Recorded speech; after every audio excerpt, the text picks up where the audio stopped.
Today, we're going to show you an exercise of gallbladder channel and liver channel to improve our immune system and liver health.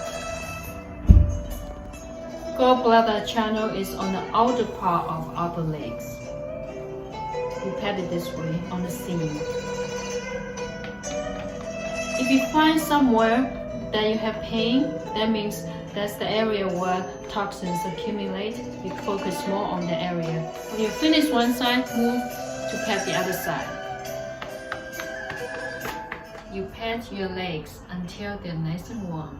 You do this exercise after you get up in the morning. Liver channel is on the inner part of your upper leg. You apply a little bit pressure, push forward to the knee, like this.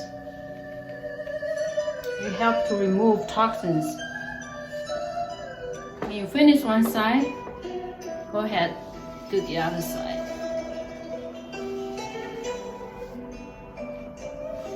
Continue with the exercise until your legs are nice and warm.